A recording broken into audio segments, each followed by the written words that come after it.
El Sermón del Monte. Muy buenos días a todos, bienvenidos, bienvenidas, mi nombre es Horacio Urteaga y el día de hoy vamos a continuar con nuestra serie de estudios en el Sermón del Monte. Y hemos abarcado lo que son las bienaventuranzas, hemos acabado esa sección y luego continuamos con una sección importante que es el énfasis que Jesús nos da a nosotros como discípulos de ser luz y sal en este mundo.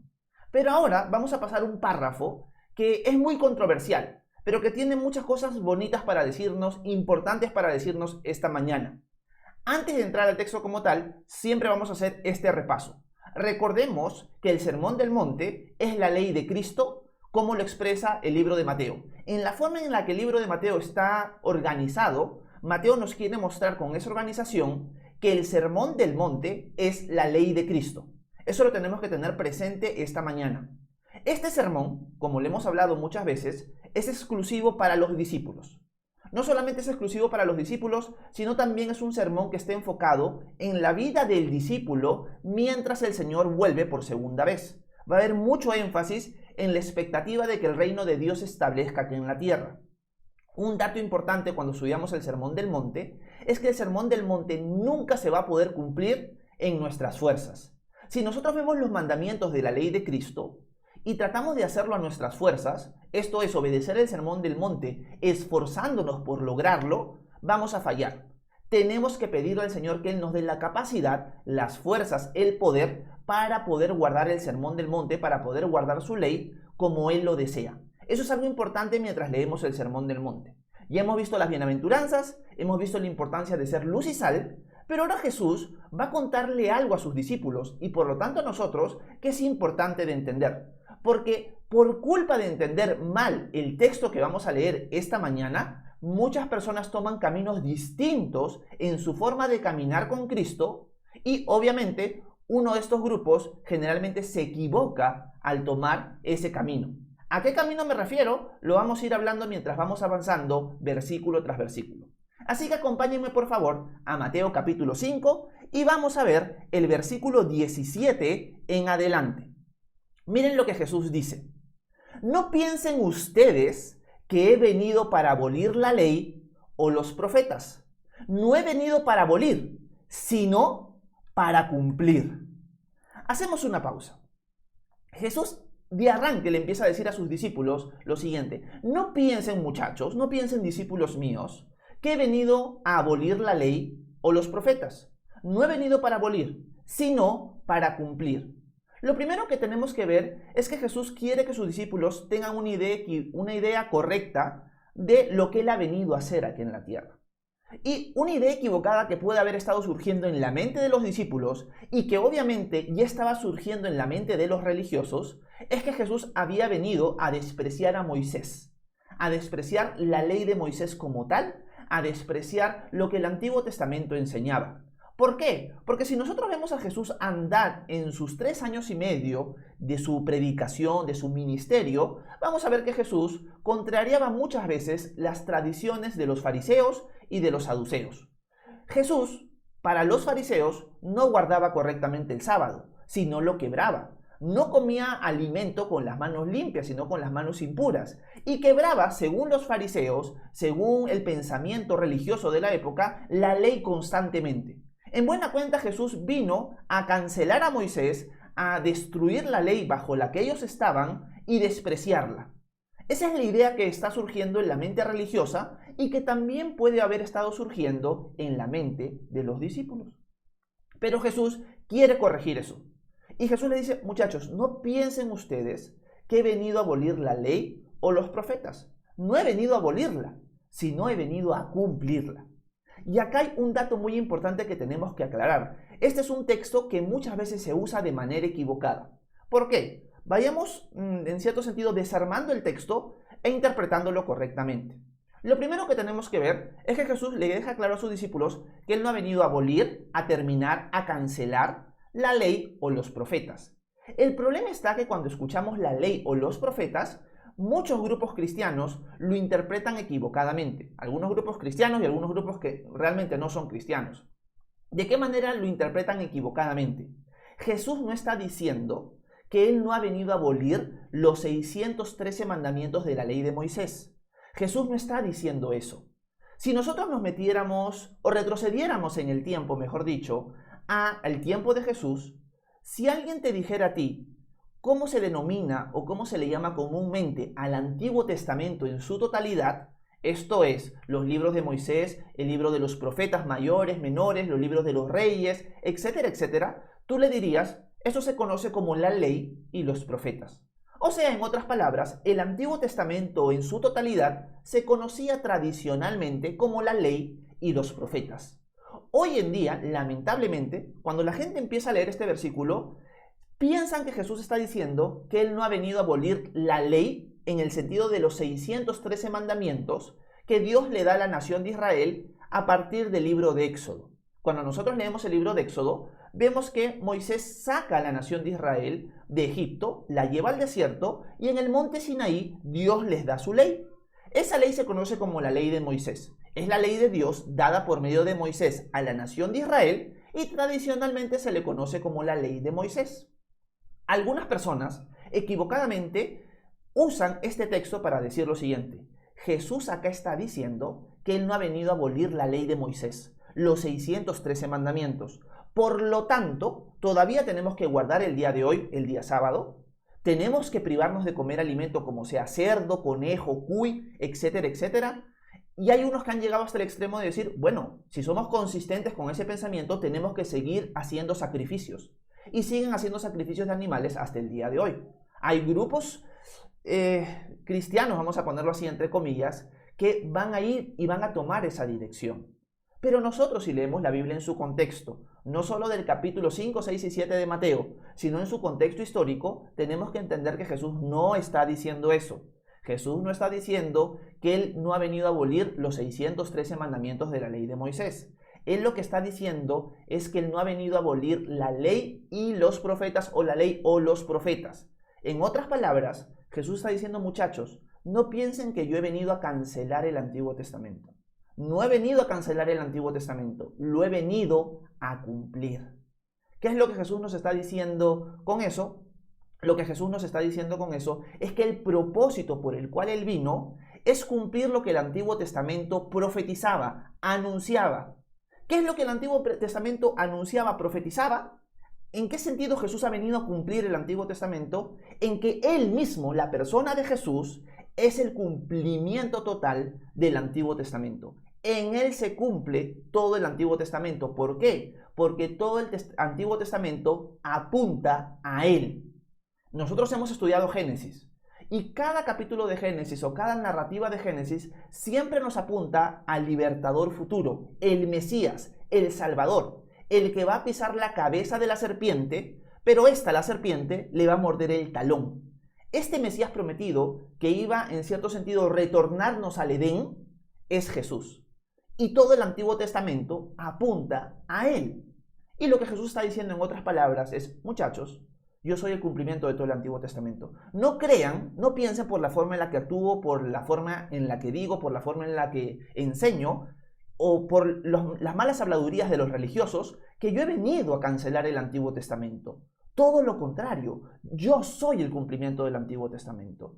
Porque el Antiguo Testamento habla de mí. Yo he venido a cumplirlo, no a abolirlo.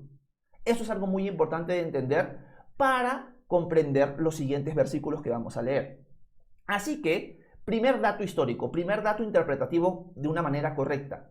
Este pasaje no enseña que todavía deberíamos guardar la ley de Moisés. Lo que enseña es que Jesús es el cumplimiento de todo el Antiguo Testamento. Así que no nos dejemos engañar, no caigamos en el error de pensar que con esta frase Jesús nos quiere esclavizar bajo la ley de Moisés, bajo el antiguo pacto, porque ahora nosotros estamos en un nuevo pacto. Obviamente es algo que se va a desarrollar mucho en las cartas apostólicas, pero un texto que yo les recomiendo quizás leer es el libro de Hebreos. El libro de Hebreos es un libro que nos enseña claramente que nosotros ya no estamos en el antiguo pacto, sino en un nuevo pacto. Ya no estamos bajo el sacerdocio de Aarón, sino bajo el sacerdocio de Melquisedec. Ya no estamos bajo la ley de Moisés, sino bajo la ley de Cristo, que es la que estamos leyendo en el transcurso de estos días en el Sermón del Monte. Así que tengamos bien presente esto, porque así vamos a poder interpretar correctamente los siguientes versículos a continuación. Así que dicho esto, pasemos al siguiente versículo para poder ver qué es lo que Jesús nos sigue diciendo. Versículo 18. Porque de cierto les digo que, mientras existan el cielo y la tierra, no pasará ni una jota ni una tilde de la ley hasta que todo se haya cumplido. Bueno, aquí Jesús está agregando y les dice a sus discípulos, muchachos, de cierto les digo que no se va a dejar de cumplir ni siquiera una jota ni una tilde de la ley hasta que el cielo y la tierra pasen. El cielo y la tierra van a pasar y es ahí donde se va a cumplir todo, pero hasta que el cielo y la tierra no pasen, ni una jota ni una tilde de la ley, entiéndase ley por todo el Antiguo Testamento, se va a dejar de cumplir. La jota y la tilde era una forma de referenciar hasta la letra más chiquita de la ley. O sea, si tú leías todo el Antiguo Testamento, habían dos letras que eran las más pequeñas en el idioma hebreo. Y a eso se refiere Jesús. Hasta las letras más pequeñas dentro de la ley, dentro de todo el Antiguo Testamento, no se van a dejar de cumplir hasta que el cielo y la tierra se terminen. Así que hasta que el cielo y la tierra se acaben, todo lo que está escrito en la palabra de Dios se va a cumplir. Entiéndanlo eso. ¿Qué nos está enseñando Jesús aquí? Que cuando nosotros vayamos al libro de Apocalipsis y nosotros leamos, si no me equivoco es en el capítulo 21, se van a establecer los cielos nuevos y la tierra nueva. Cuando se establezca el cielo nuevo y la tierra nueva, todo lo que está escrito en nuestra escritura, Antiguo y Nuevo Testamento, va a llegar a su totalidad, se va a cumplir perfectamente. Lo que va a pasar luego en el cielo nuevo y la tierra nueva es algo que todavía no está escrito, es algo que en cierto sentido queda a la expectativa de nosotros. Pero Jesús nos está diciendo que todo el Antiguo y Nuevo Testamento, hasta que el cielo y la tierra no se terminen, no va a dejar de cumplirse, o sea, se va a cumplir sí o sí. Y acá tenemos que rescatar una aplicación para no estar soltando capaz temas teológicos nada más. La aplicación es la siguiente. Si todo el Antiguo Testamento apunta a Jesús, si todo el Antiguo Testamento, y es más, podríamos agregar toda la Escritura, es importante porque no va a dejar de cumplirse hasta que el cielo y la tierra se terminen, es importante entonces para nosotros estudiarla. Hoy en día hay personas, hay maestros que desprecian el Antiguo Testamento y dicen que el Antiguo Testamento ya no tiene importancia, solo deberíamos enfocarnos en el Nuevo. Jesús aquí les está callando la boca. Jesús acá nos está mostrando lo importante de entender y de estudiar el Antiguo Testamento. ¿Por qué? Porque todo el Antiguo Testamento habla de ¿quién? Habla de Él, apunta a Él. Si nosotros leyéramos, por ejemplo, el Evangelio según San Juan y vemos la conversación de Jesús con Nicodemo, Jesús de repente le cuenta a Nicodemo que así como la serpiente fue levantada en el desierto, así el Hijo del Hombre, así Él, será levantado, para que todo aquel que en Él crea no se pierda, mas tenga vida eterna. Si nosotros no conocemos el Antiguo Testamento, ¿cómo vamos a entender lo que Jesús le está diciendo a Nicodemo aquí? El Antiguo Testamento, en el libro de Números, nos muestra que Dios desde antemano había mostrado en la figura de una serpiente de bronce el sacrificio de Jesús por nosotros en la cruz. Obviamente, si me pongo a contar toda la historia y a explicarla, nos quedaríamos todo el resto del devocional, pero todo el Antiguo Testamento apunta a Jesús, apunta a Él. Él es el personaje principal de toda la Escritura, desde Génesis hasta Apocalipsis. Y eso es lo que Jesús quiere reafirmar. Por lo tanto, ya que todo se va a cumplir hasta que el cielo y la tierra se terminen, es necesario para nosotros e importante para nosotros conocer todo el consejo de Dios. No caigan en el error en el que muchos maestros caen hoy de despreciar el Antiguo Testamento. Jesús no vino a terminar con el Antiguo Testamento, sino Jesús vino a cumplirlo. Y es importante entender eso. Por lo tanto, tenemos que verlo como algo valioso para nosotros. Algo que es digno de estudio, que es digno de meditación y que, en cierto sentido, nos apunta y nos guía a la persona de Jesús de distintas maneras. Así que es importante entender eso. Veamos y apreciemos el valor que la palabra de Dios tiene para nosotros, porque Jesús le está reafirmando en este momento. Leamos un versículo más. Vayamos al versículo 19. Dice Jesús: de manera que cualquiera que quebrante uno de estos mandamientos muy pequeños y así enseña a los demás, será considerado muy pequeño en el reino de los cielos. Pero cualquiera que los practique y los enseñe, será considerado grande en el reino de los cielos. Jesús ahora agrega algo importante. Jesús dice: muchachos, yo les digo que cualquiera que guarde aún uno de estos pequeños mandamientos del Antiguo Testamento en general, el que los guarda será grande en el reino de los cielos. Pero el que no los guarda ni los pone en práctica será pequeño en el reino de los cielos. Vamos a aclarar algo. Jesús en este momento nos está enseñando que guardar los mandamientos, obedecerlos y enseñarlos no te va a evitar o te va a dar acceso al reino de los cielos, porque ya le está hablando a gente que ha entrado al reino de los cielos. O sea, son personas que ya son discípulos, son personas ya salvas. Pero ahora está mostrando que la obediencia a los mandamientos que nosotros encontramos en el Antiguo Testamento va, en cierto sentido, a darnos una categoría distinta en el reino de los cielos. O nos va a hacer grandes o nos va a hacer pequeños. La persona que creyó en Jesús, vamos a ponerlo así, y fue una persona tibia en su fe. Jesús es su Dios y es su Salvador, es su Señor.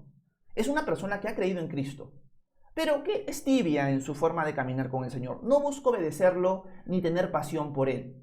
Es una persona, en cierto sentido, mediocre.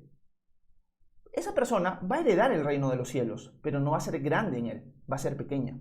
En cambio, un discípulo que busca agradar a su Señor en todo, ser obediente a pesar de lo difícil que sea, depender de Él para todo y seguir creciendo en esa madurez, va a ser grande en el reino de los cielos. Eso es algo que Jesús nos está mostrando en este momento. Por lo tanto, lección para nosotros: no seamos oidores nada más, sino seamos hacedores. Cuando leemos, cuando estudiamos la palabra de Dios, que no nos entre por un oído y nos salga por el otro, sino que entre por un oído y se guarde y se aplique en nuestro corazón. Y que ahora que está guardada en nuestro corazón y en nuestra mente, la pongamos en práctica. El que me ama, diría Jesús, obedece mis mandamientos. Ahora, puede surgir una pregunta de aquellos que han tomado un camino distinto, equivocado, sacando el texto fuera de su contexto. Horacio, pero si Jesús dice que aún el mandamiento más pequeño lo debemos guardar, entonces significa que deberíamos guardar los mandamientos del Antiguo Testamento, cosa que tú no estás enseñando. Tú estás enseñando que ya no deberíamos guardarlo porque estamos en un nuevo pacto. Pero acá Jesús está enseñando que aún el más pequeño de los mandamientos los deberíamos guardar. Y yo estoy de acuerdo en lo que Jesús está diciendo, pero Jesús no está diciendo que guardemos aún uno de los más pequeños mandamientos dentro de la ley de Moisés, sino que entendamos a la luz de todo el Antiguo Testamento su voluntad, sus mandamientos. Y sus mandamientos se reflejan por encima de toda la creación, siempre con un estándar claro. Cuando Dios establece pactos con su humanidad en el transcurso de la historia, deja, en cierto sentido, categorías distintas de cómo obedecerlo y cómo servirlo en cada etapa de la historia. Por ejemplo, Noé podía comer de todos los animales y estaba obedeciendo a Dios. La nación de Israel no podía comer de todos los animales y estaba obedeciendo a Dios. Pero hay una ley de Dios, una ley que sobrepasa la diferencia y distinción entre pactos, que queda bien grabada cuando nosotros leemos todo el Antiguo Testamento. Y esto lo dejan claro los apóstoles. Cuando nosotros leemos las cartas apostólicas y vemos la ley de Cristo, vemos que ellos usan el Antiguo Testamento para enseñarnos lecciones importantes a nosotros. O sea, aún guardar los mandamientos más pequeños, pero en su contexto correcto. ¿Cuál es el contexto correcto? Que estamos en un nuevo pacto. Por ejemplo, el libro de Levítico nos enseña que Dios es santo y por lo tanto nosotros deberíamos ser santos. Pedro va a usar ese pasaje en Levítico y nos va a enseñar a nosotros, en base a la ley de Moisés, que es un buen principio entender que nosotros debemos ser santos como nuestro Dios es santo. Cuando vamos a 1 Corintios 10, vemos que Pablo usa todo el Antiguo Testamento para mostrarnos los errores de los israelitas en el desierto y aprender lecciones importantes y prácticas para nosotros el día de hoy. No ser idólatras como ellos, no murmurar como ellos, etcétera, etcétera. Por lo tanto, el Antiguo Testamento nos enseña lecciones importantes dentro del contexto correcto. Estamos en un nuevo pacto, pero eso no quita que el Antiguo Testamento nos enseñe principios y nos instruya en lo que a Dios le agrada y a Dios le desagrada, pero filtrando toda la luz de que estamos en un nuevo pacto. Por ejemplo, vemos el mandamiento de guardar el día de reposo. El día de reposo es algo que Dios le mandó única y exclusivamente a la nación de Israel, pero hoy en día en el nuevo pacto no tenemos ese mandamiento, pero sí hay un principio que rescatamos de la ley, que es bueno descansar un día y que podemos glorificar a Dios en ese día de descanso y que a Dios le agrada el descanso.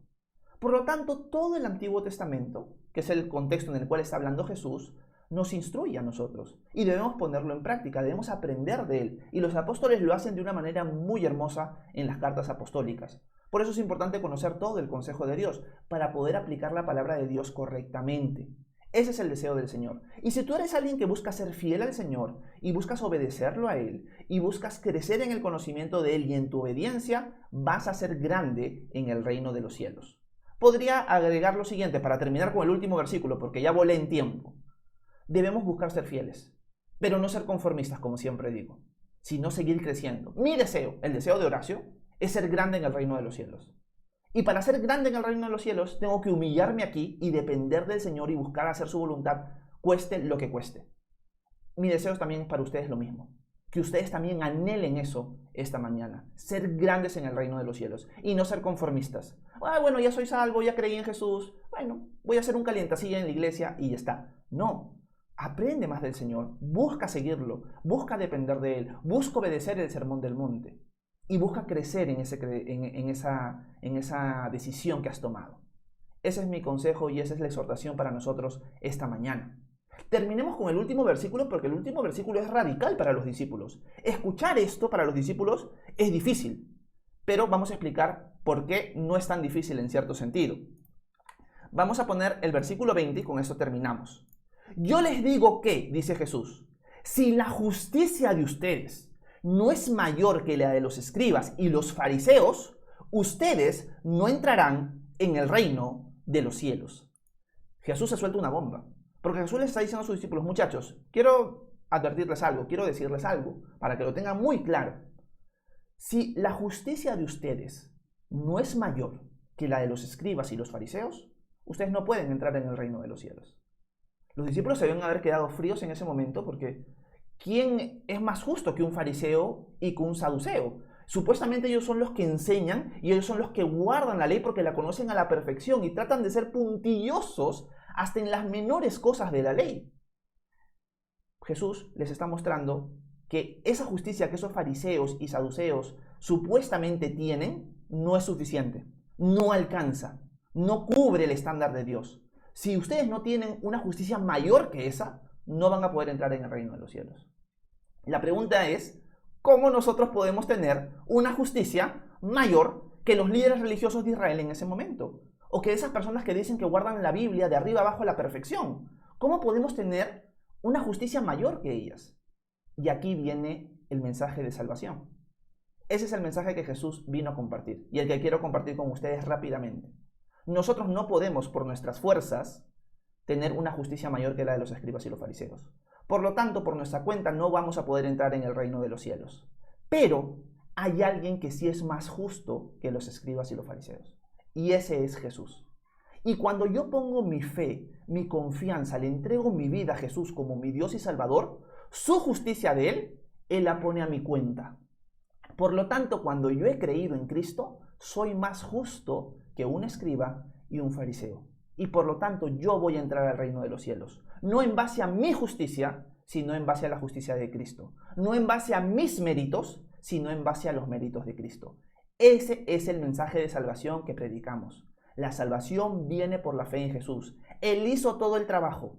Él pagó por nosotros en la cruz, para que nosotros no tengamos que pagar por nuestros pecados, pero Él ha vivido una vida perfecta, justa, para que nosotros ahora, siendo injustos, seamos justificados por la fe en Jesús y podamos entrar al reino de los cielos, porque ahora, gracias a Jesús, hemos sido declarados tan justos como Dios mismo. Jesús nos ha dado la justicia de Dios por medio de la fe. Así que la única forma en la que alguien puede entrar al reino de los cielos es si su justicia es mayor que la de los escribas y los fariseos. Horacio esta mañana les puede decir que es más justo que los escribas y los fariseos. No porque en la práctica necesariamente lo sea, sino porque he puesto mi fe en Jesús. Ese es el mensaje de salvación. Nuestro descanso está en la persona de Cristo. Y ahora, como Él me ha justificado, como Él me ha declarado justo, como Él me ha salvado, en obediencia a Él, en amor a Él, voy a buscar cumplir su ley. Esa es la vida cristiana. Y esa es la vida que el Señor quiere para nosotros a partir de ahora, el día de hoy. Bueno, espero que este tiempo haya sido de edificación para ustedes, que me haya podido dejar entender en un texto que es muchas veces mal utilizado. Y si tienen preguntas, dudas, comentarios, por favor háganmelo saber, que con gusto voy a intentar responder sus preguntas a continuación. Muchas gracias por su atención. Que Dios los bendiga a cada uno de ustedes.